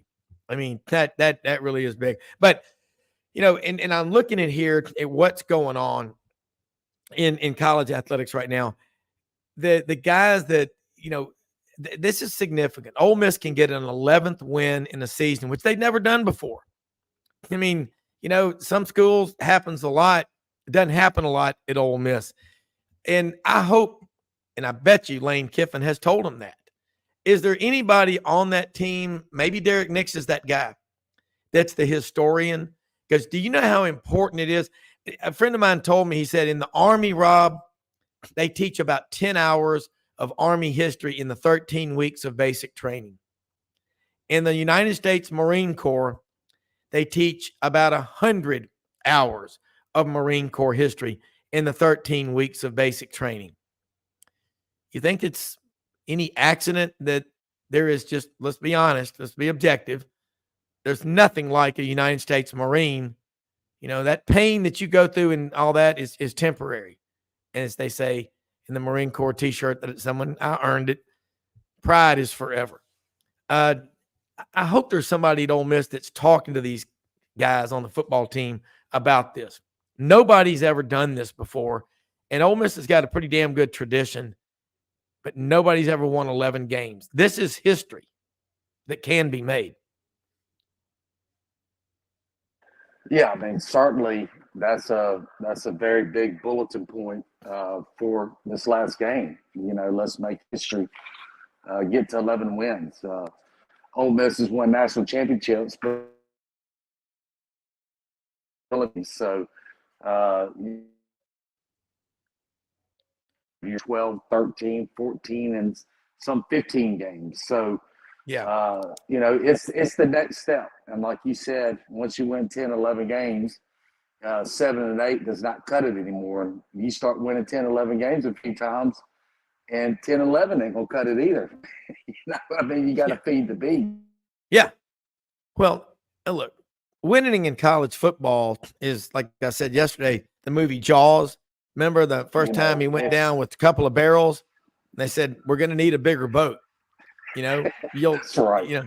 You'll need a bigger stadium. Hey, that's just part of the evolution in winning, and you want more and more and more. You start winning championships, and then you're not happy unless you win the championship. So there's no stop, and feeding the beast there for the fan base, and this is just the next step. Yeah, no, and I'm looking here now, and this is another thing I wanted to address with you. And Will Gunter was supposed to be on with us. We're rescheduling him for Friday. They're at their favorite bar. They're doing a Christmas segment, and it's getting pretty wild in there. So I said, let's do it Friday at 9:30 a.m. Eastern. So he said that'll be perfect. Yancy, appreciate you going over with me because love having you on anytime we can. But yesterday it was brought up, and I brought it up on the show. I've been told there are between 60 and 90 quarterbacks in the transfer portal. And the asking price for these guys is around $2 million, allegedly. That's what the average quarterback in the portal is asking for. Are you buying that?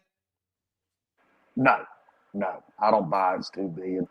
I know what Jackson Dart made at Ole Miss last year, and it was nowhere near $2 million. And I know what value he has for the Ole Miss program. I mean, one, how much eligibility do they have left, right? Yeah. You're not going to pay a player $2 million for 1 year. You might pay a player $2 million, average out $500,000 a year for 4 years. If he's a freshman, he transfers. And how productive have they been? Gabriel Dillon at Oregon is going to make a lot more than a guy that has not been very productive during his career. Well, you think, and you there? Because they're the best quarterbacks in the portal. So, but no, I don't think it takes $2 billion for averaged out to get a quarterback out of the portal. Well, and but it's kind of crazy. I have heard that the NIL the average contracts have gone up 50.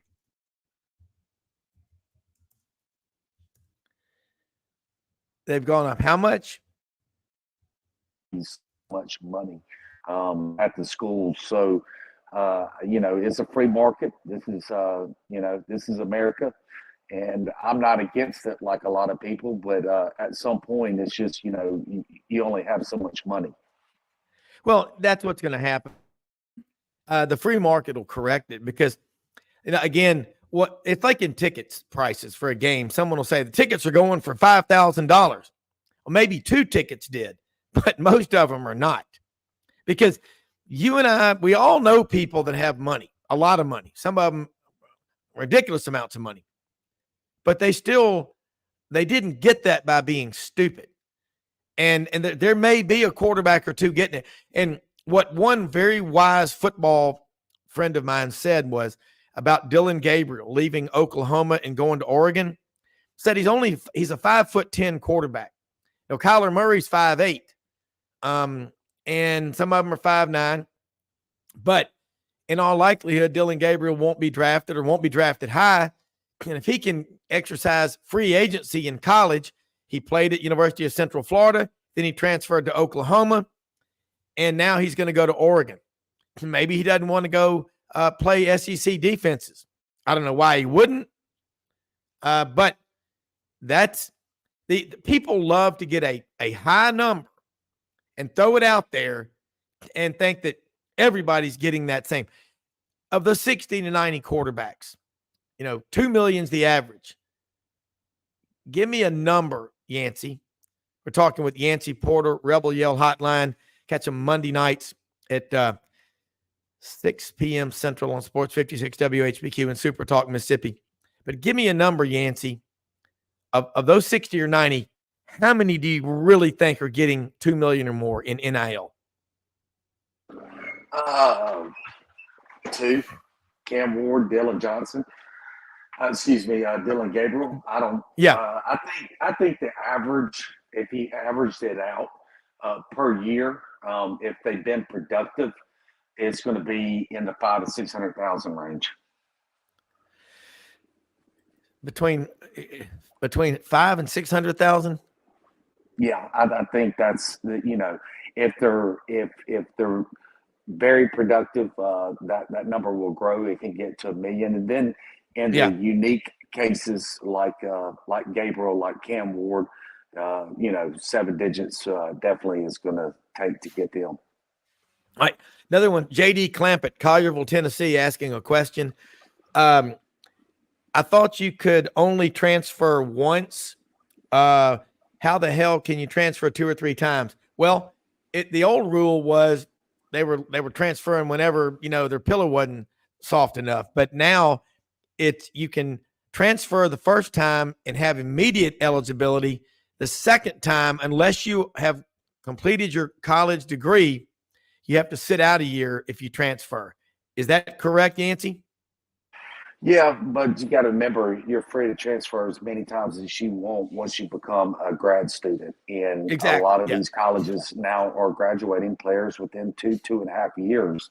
Like I said before, the high school curriculum, like it is here locally, you get credits per semester.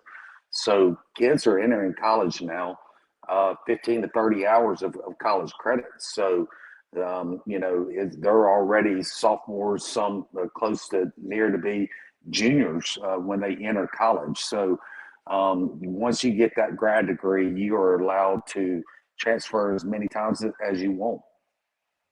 Well, and that's the thing with a lot of these kids are transferring so often. I don't know and a lot of it still goes back to the virus when people were just coming and going and, running around with their hair on fire. That was very tough to try to, figure out. Dylan Gabriel, why he's leaving. I think it's crazy. All right. Hey, Yancy, look, stay on if you can. We got Jordan Hill, 24/7 Sports coming on with us, covering Georgia. We're going to take a quick commercial break. We're going to get into what's going on at Georgia because they got a bowl game coming up, and Kirby Smart has built a hell of a culture there. Folks, they ain't going anywhere. They've won 29 of their last 30 games, 2 national championships in a row. They're sitting there at number 5. They're going to play number 6, Florida State, in the Orange Bowl. And we're going to talk about it right after this quick commercial break on Sidelines.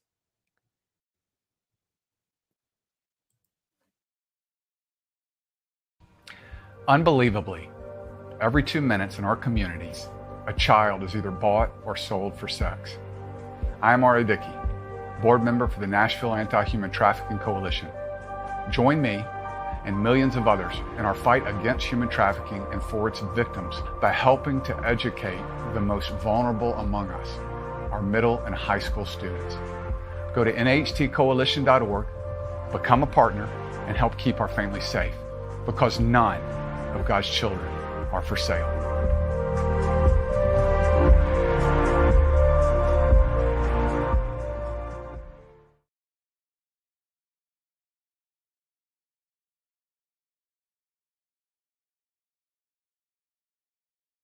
All right, Rob Browne back here with Jordan Hill, 24/7 Sports over in Athens, covering Georgia. And I'm telling you, Jordan, it's amazing.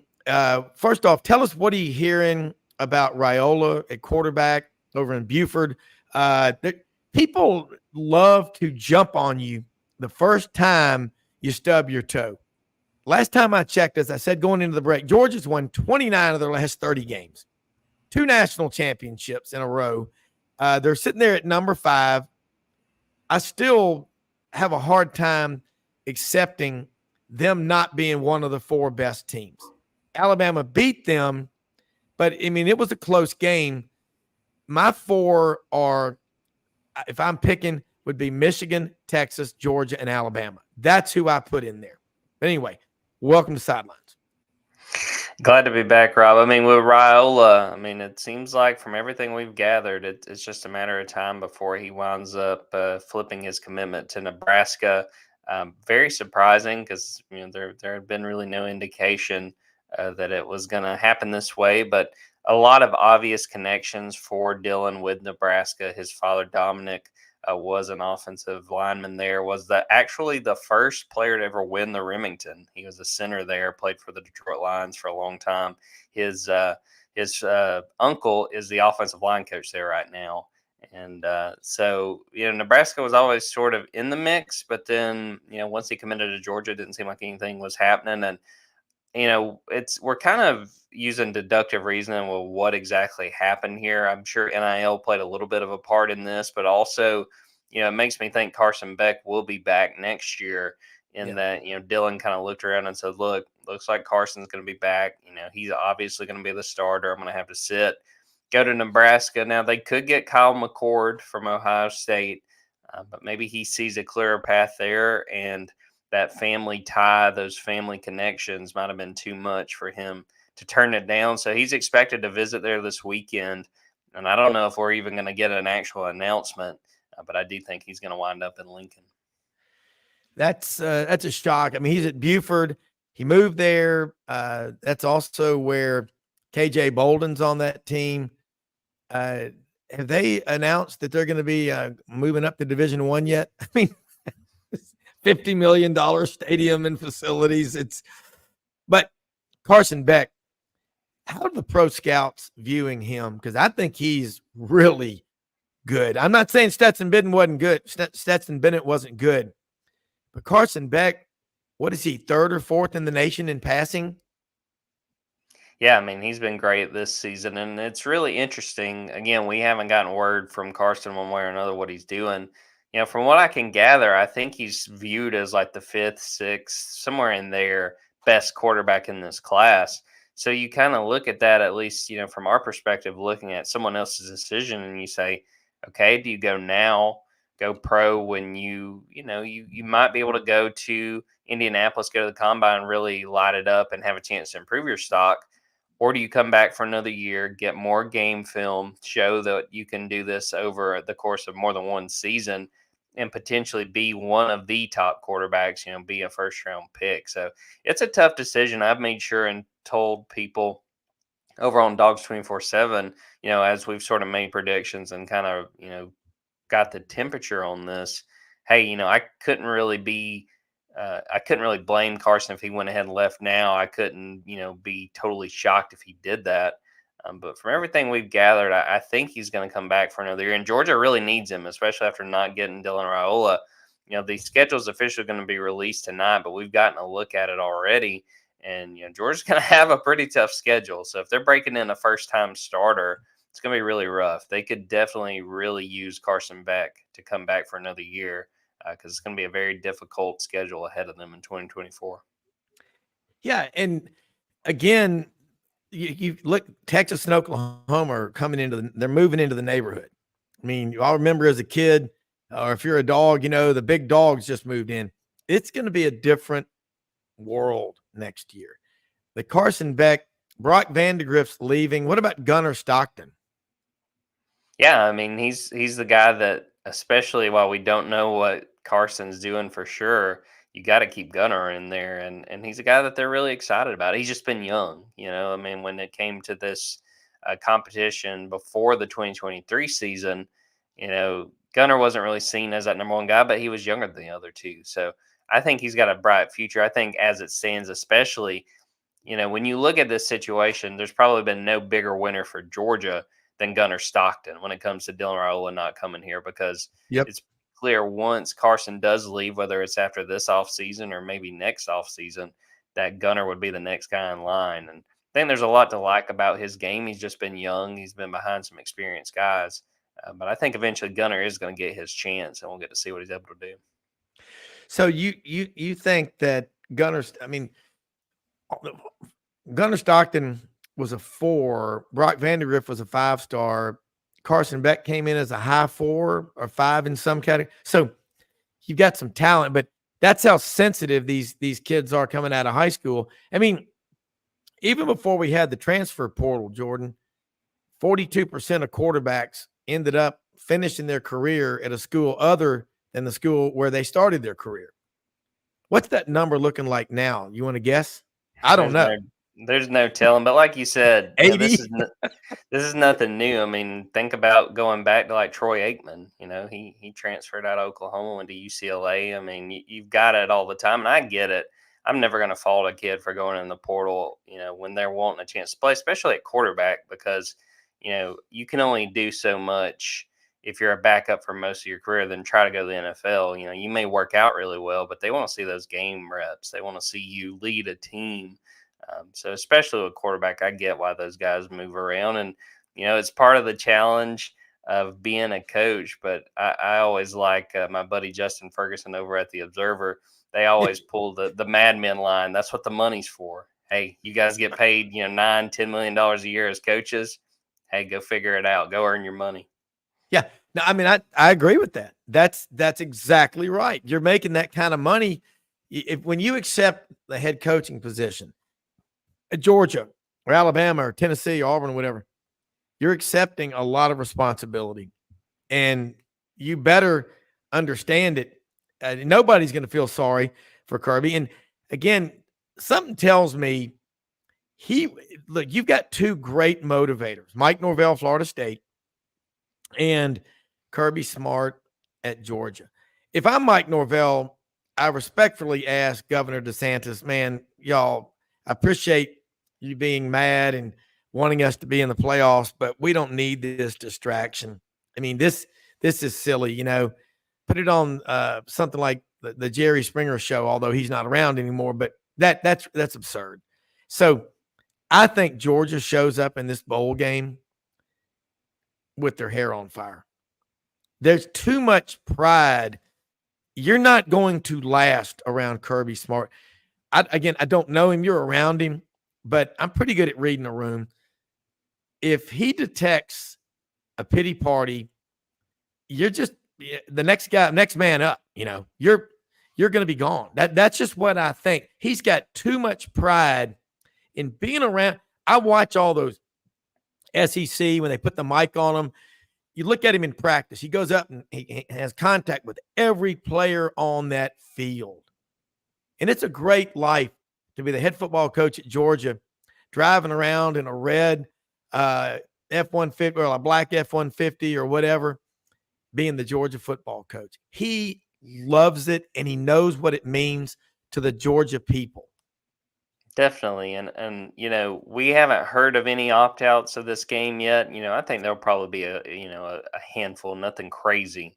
Probably a few guys getting ready to go to the NFL, but I think on the whole, there's not. You're going to see most of the grouping of players you saw on the field through the regular season because on the whole, Georgia does a really good job of getting team first guys, and you see it pop up again and again and again.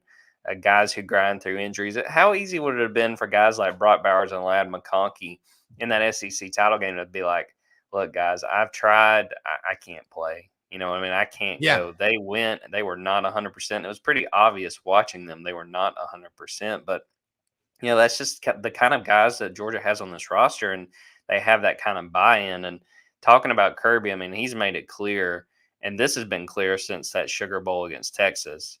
You're either in or you're out if it's a bowl game where it's not a playoff. If you want to kind of be lackadaisical and don't really care about how this goes, you're probably not making the trip. And Kirby's made that clear. And I think that it's a situation where you've got a team that for the majority of it, they're team first guys. They want to end this on a high note. Some of these guys may not play for Georgia ever again after this Orange Bowl. I think that they want to sort of erase or at least kind of ended on a high note after what was a really tough loss to Alabama in the SEC title game. Yeah, and I mean, you just tapped into it. Brock Bowers, Ladd McConkey. Where is Ladd from again in Georgia? No, I know he's North Georgia. I can't remember what city. It's North Murray High School, so it's up North Georgia. Okay. Yeah, but the bottom line is Brock Bowers had that surgery. We all know he could have just, checked out then. He came back with that. Again, I'm not a doctor. It's called a tightrope surgery. We have a lot of orthopedic surgeons like Dr. Tyler Ellis with Oxford Orthopedics, my friend. Man, what you go through to become a doctor. I've known the kid since he was 14. He just started September 1st. Known him 20 years. He just started, by the way, at Ole Miss, and he's going to be on the show with us. He's one of Ole Miss's orthopedic team doctors now, but I think about he could have checked out Brock Bowers. He didn't do it. Ladd McConkey. They both were out there fighting with their teammates, and they become brothers. They are. And for the rest of their lives, they'll remember. They'll go, dude, you could have checked out, and you had all that money coming to you. They'll be in that bowl game, and they will play their asses off. That's the kind of people that they are. And again, I'm a fan of people. I love to see people that are fighters. And I bet if Georgia, they may have a player quit and not go to the bowl game, but he'll get a lot of grief from his teammates. I know there's money on the line, everything like that. But again, I always say this. The fans could say, well, I'm not going to go to the game. I could get hurt. I could have a car wreck, too expensive. Hey, it works both ways. You want the team to play a full 60, you got to stay in the stands a full 60. If the players want the fans to stay the full 60, they got to show up because 95% of life is showing up with a positive attitude. Kirby Smart, you watch it. Next year, Carson Beck is back. Let's talk about offense and defense. Who all is coming back for next year? I mean, based on what you're seeing going to the bowl game. Yeah, I mean, it's still a big question. No one really at this point, only one guy has made his decision or made it clear what he's going to do. Cedric Van Pran, the center, has went ahead and accepted the Senior Bowl invitation. So he's going to get ready. And that's not a surprise. We expected. Honestly, I was kind of surprised this time last year when he decided to come back for his junior year. So the big question right now, Carson and Ladd McConkey, there's been a lot of buzz that Ladd may come back, which honestly I thought was a little surprising, but sort of comes with the territory of the NIL era where, he can stay at Georgia, he can make some more money before he winds up going pro. The big question to me, besides those two guys, is sort of more on the defensive side. I think you're going to see them lose Kamari Laster. He may be one of the first cornerbacks drafted in April, and he's got a chance to make a whole lot of money with that decision. But Javon Bullard, the safety, not sure what he's going to do. It seems like he may wind up staying at Georgia, which would be a huge win for that secondary. Smile Munden and Jamon Dumas-Johnson, 2 inside linebackers who I think very, very talented. Don't know yet what they're going to do, but I think there's a pretty good chance both come back. So I think on the whole, Georgia is shaping up pretty well as far as these NFL decisions, who will come back.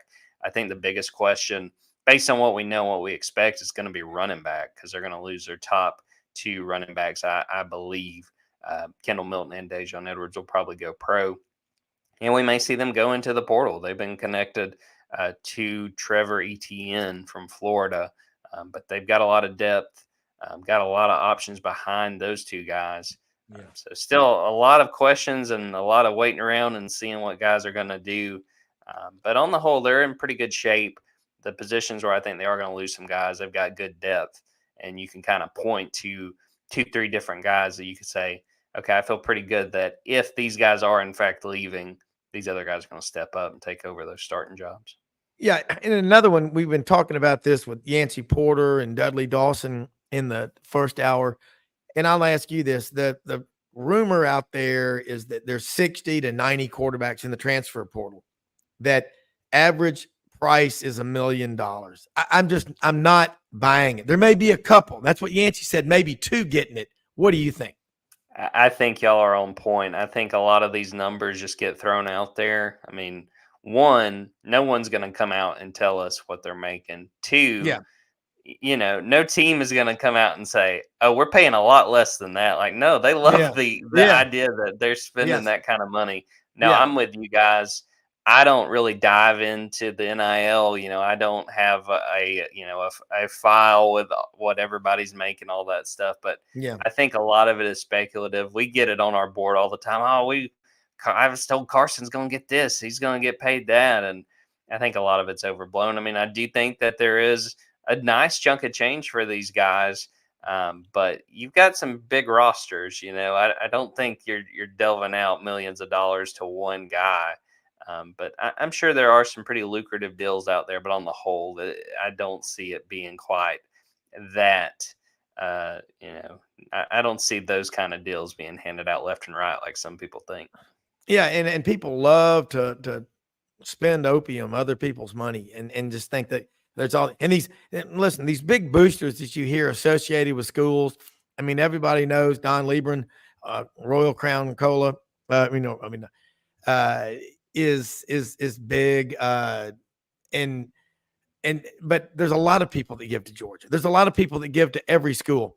But these boosters that everybody talks about, if you ever get a chance to talk to them, are tired. They're going, look, I'm not writing checks for everybody. You gotta get a mass movement. But NIL, I mean, to sit there and put out that the average going rate for these quarterbacks is $1 million is, I'm not. But no, all it takes is one person to pay $5,000 for a ticket to a game. People say tickets are going for $5,000. They're not. It's just not like that. There may be 1 or 2 dumbasses out there that'll pay $5,000. Boy, wait till your wife gets hold of you. You better be making so much money that you don't notice it. But again, I don't care how much money you got. I manage people's money for a living, and I take it seriously. I believe in absolute confidentiality. Never talk about who you're dealing with, but that is silly. Another thing, real quick, you talk about in the SEC. I want to ask you: did the conference end up being with Missouri winning 10 games, Ole Miss winning 10 games, and then Georgia and Alabama, LSU at 9? Where did you rank the conference compared to the last 3 years? I think on the whole, it was a little more disappointing. It was very top heavy. I mean, you had Georgia and Alabama as those top 2 tiers. And, we all thought for the longest time Georgia was on its own tier and Alabama showed otherwise. But yeah, I mean, Tennessee was being down. Kentucky was my most disappointing team. I thought they had a chance to finish second in the East, and they just did not play well. Mississippi State wasn't good. Auburn's offense was so hit or miss. I think on the whole, it was a little disappointing. That's not to say there were some pretty good teams. I mean, Missouri, if it's not Nick Saban for SEC Coach of the Year, it needs to be Eli Drinkwitz because he did a fantastic job in a year that I thought he really may wind up on the hot seat. He did a very good job. There were some very good teams this year, but on the whole, it's a little disappointing just to see some teams like Tennessee, Texas A&M not quite be at probably like that second tier. They just weren't quite as good as I expected. South Carolina, haven't talked about them not making a bowl, Florida not making a bowl. Some of those lower teams I didn't think quite carried their weight, which made the job easier for teams like Georgia and Alabama. But I anticipate, they're going to take a step forward, especially with Texas and Oklahoma coming into the conference. Yeah, I totally agree. I agree with your assessment. And got a Heisman Trophy winner in Jaden Daniels. And like Frank Duffy, who's on here with us a lot on LSU. We were 9-3 with Jaden Daniels. What would we have been without him? Maybe 500. If you go back and look, Jaden Daniels and then Joe Burrow in 2019, those two defenses at LSU are historically bad. They're both in the top 5 all-time worst defenses in school history. Now, they didn't suddenly not have talent at LSU, but when you got an offense that's that fast-paced and high speed, don't you have to give up a decent amount of points? Your defense just can't do it. They can't keep up with that. Nobody's going to have a lockdown defense with that offense.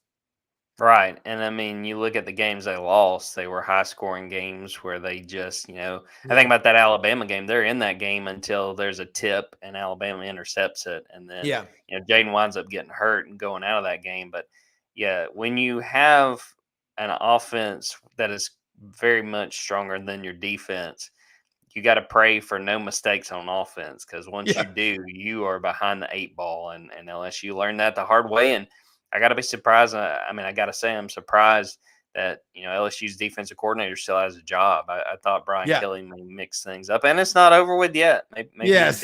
But, that was not what they wanted, especially because, Daniels will probably be gone after this year.